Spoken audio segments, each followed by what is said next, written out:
Hello friends, welcome to my channel Banu maths tutorial. तो जैसे कि मैंने अपने लास्ट वीडियो में बताया था, सीपीएसई बोर्ड ने बोर्ड एग्ज़ाम्स जो है इस 2022 के उसको पैटर्न चेंज किया है।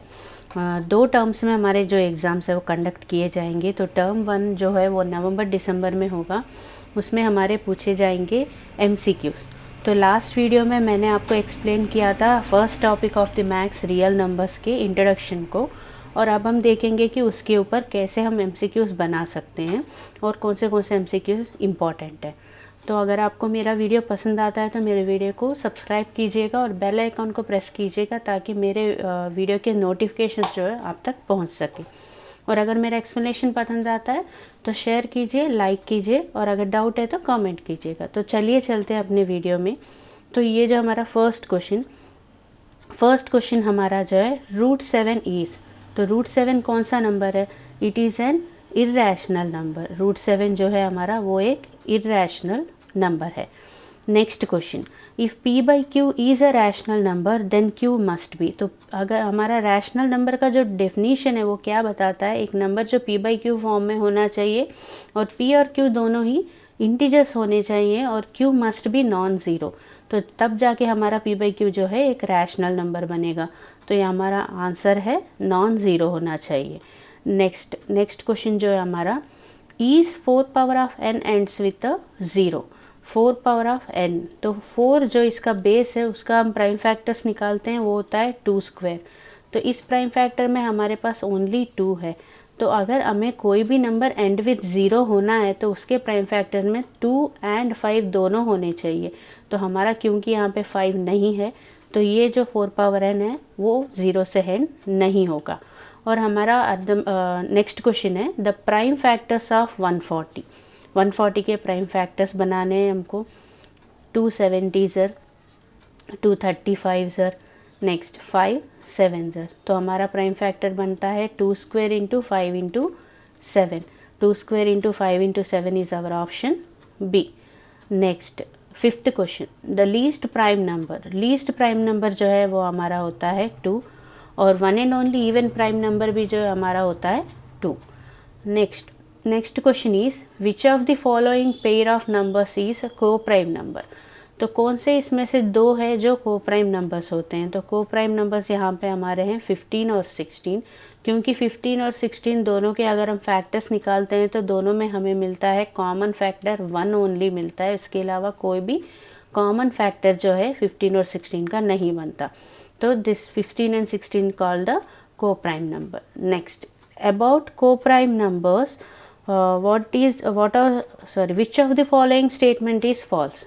अगर दो को-प्राइम नंबर्स हैं तो उनके ऊपर कौन सा जो नीचे दिए गए इन स्टेटमेंट से कौन सा फॉल्स स्टेटमेंट है? तो इसमें बोला जा रहा है first one, both are the prime numbers. हाँ, को-प्राइम नंबर में दोनों ही प्राइम नंबर्स हो सकते हैं, ज़रूरी नहीं है कि दोनों प्राइम नंबर ना हो। Next, both are odd. हाँ, दोनों ही ऑड नंबर्स भी हो सकते हैं। One prime one composite, one prime one composite भी हो सकते हैं। बोथ आर इवन, जी नहीं, बोथ नंबर्स आर इवन नहीं हो सकते, क्योंकि अगर दोनों नंबर इवन होते हैं, अगर 14 16 ही ले लो, दोनों ही इवन नंबर्स हैं, तो इनका कॉमन फैक्टर 2 भी बनता है, क्योंकि इवन नंबर का डेफिनीशन यही है कि दोनों ही डिवाइड होते हैं 2 टेबल से। तो बोथ आर इवन जो है ये हमारा फॉल्स स्टेटमेंट है। Next one, if a rational number p by q having a terminating decimal expansion then the prime factors of q। तो हमारे पास एक रूल है हमारे टॉपिक में कि अगर number p by q form में है तो इसका जो डिनोमिनेटर q है उसके अगर प्राइम फैक्टर्स हमारे 2 power m into 5 power of n होते हैं तो ही वो टर्मिनेटिंग होगा, नहीं तो नॉन टर्मिनेटिंग होगा। तो यहाँ पे हमारा आंसर है 2 power m into 5 power of n। Next, LCM of x comma y into HCF of x comma y. तो LCM of x comma y into HCF of x comma y, दो numbers का अगर हमको LCM पता है और HCF पता है तो वो किसके साथ इक्वल जाएगा? We have a formula that is equal to product of that two numbers, that means XY। तो our answer is XY। Next, question number 10 is if x comma y are coprime numbers then x cube comma y cube. अगर x और y दोनों ही को prime numbers होते हैं, को prime numbers मतलब दोनों का कॉमन फैक्टर सिर्फ 1 होता है, तो अगर आप इसको एक्स स्क्वायर कर लो, एक्स क्यूब कर लो, एक्स पावर 4 कर लो, कुछ भी कर लो, तो वाई स्क्वायर, वाई क्यूब और वाई पावर 4 से अगर कंपेयर करेंगे तो कॉमन फैक्टर आपका 1 ही मिलेगा। तो अगेन वो दोनों क्या होंगे, को प्राइम नंबर्स होंगे। Then the least prime factor of A is 3 and the least prime factor of B is 7, then the least prime factor of A plus B। A का least prime factor जो है 3 है, B का least prime factor जो है 7 है, हमें A plus B का least prime factor find out करना है।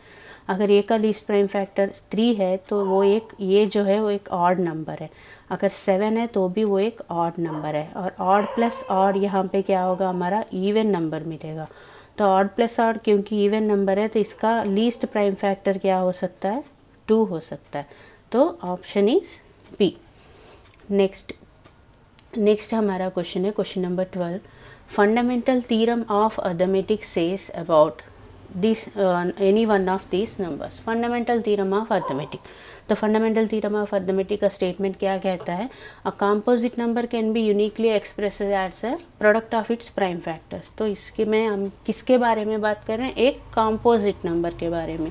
तो our answer is composite number. Next, Euclid division lemma can be applied to. Euclid division lemma में हम क्या करते हैं, एक पॉजिटिव इंटीजर लेते हैं जिसको हम b q plus r form में रिप्रेजेंट कर सकते हैं, और आर का हमारा जो रेंज है 0 लेस दैन और equal to r less than b. तो यहाँ पे हम नंबर जो ले रहे हैं वो कैसा नंबर ले रहे हैं, अ पॉजिटिव इंटीजर। तो यहाँ पे पूछा गया किसके ऊपर अप्लाई किया जाएगा, एक पॉजिटिव इंटीजर के ऊपर। नेक्स्ट जो हमारा क्वेश्चन है question number 14। If P, Q are 2 prime numbers then LCM of P, Q। अगर 2 प्राइम नंबर्स हम लेते हैं तो उनका LCM जो है उनके प्रोडक्ट के साथ इक्वल जाता है, तो which is our answer PQ। Next, if P, Q are 2 prime numbers then HCF of P, Q। जब दोनों प्राइम नंबर्स हैं तो दोनों का कॉमन फैक्टर तो 1 ही बनेगा, तो जब कॉमन फैक्टर सिर्फ 1 है तो HCF क्या होगा, हाईएस्ट कॉमन फैक्टर भी 1 ही होगा। तो our answer is 1। So next हमारा क्वेश्चन है question number 16। If P, Q are 2 consecutive natural numbers then HCF। अगर आप प्राइम नंबर्स लो या फिर कॉन्सिक्यूटिव नेचुरल नंबर्स लो, consecutive natural numbers means natural numbers 1 after 1, एक के बाद एक आने वाले नेचुरल नंबर्स, सपोज 1 2 या फिर 2 3 ऐसे।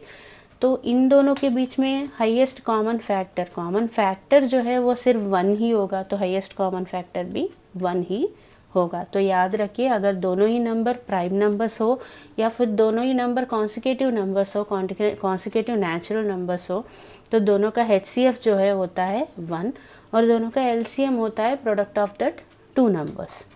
Next, the decimal expansion of 13/125 will be terminated after how many places of decimal।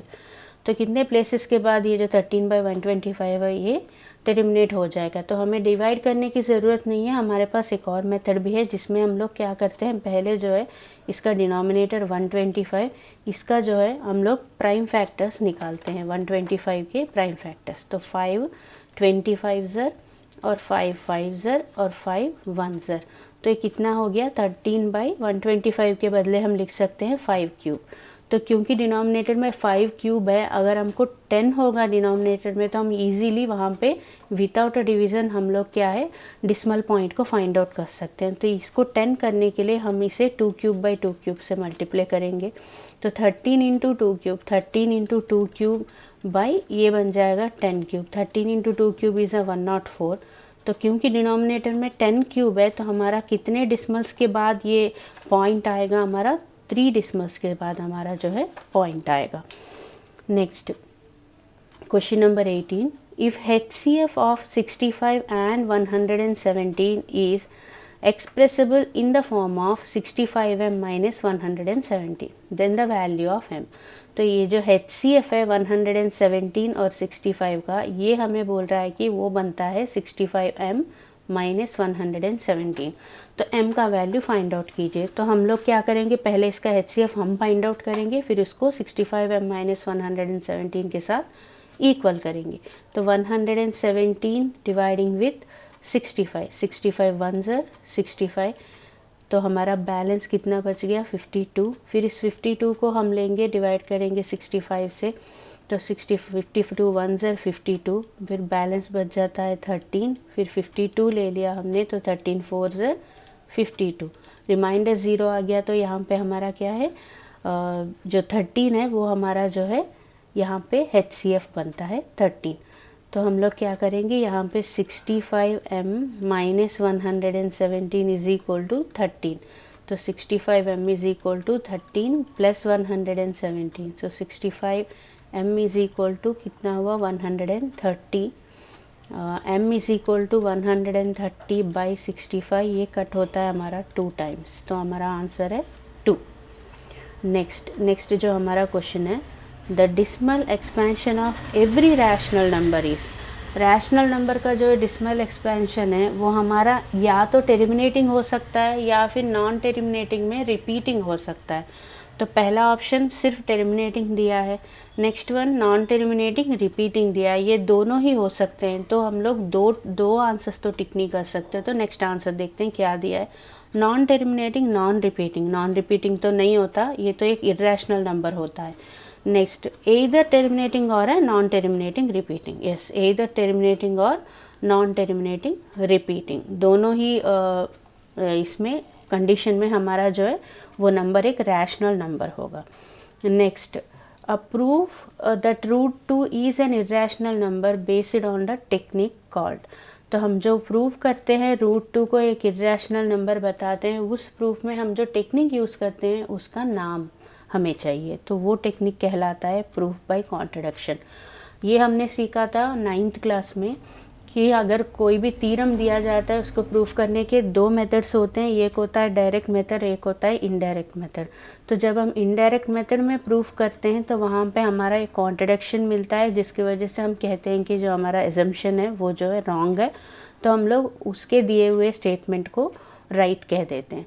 तो इस तरीके से हम इनडायरेक्ट प्रूफ में करते हैं। तो वहाँ पे हम जो टेक्निक यूज़ करते हैं उसको क्या कहते हैं, प्रूफ बाय कॉन्ट्रडिक्शन, क्योंकि हम जब वहाँ पे कॉन्ट्रडिक्शन लेके आते हैं, contradiction means a big mistake, तो एक बिग मिस्टेक हम लोग अपने प्रूफ में लेके आते हैं, उसको हम कहते हैं कॉन्ट्रडिक्शन। तो कॉन्ट्रडिक्शन आ गया, इसीलिए हम कहते हैं कि ये प्रूफ जो है सही है।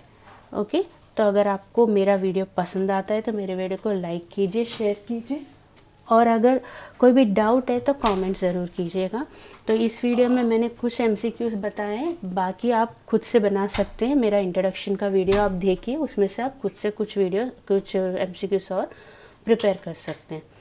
सो अगर आपको अच्छा लगा मेरा वीडियो तो लाइक ज़रूर कीजिएगा। Thank you.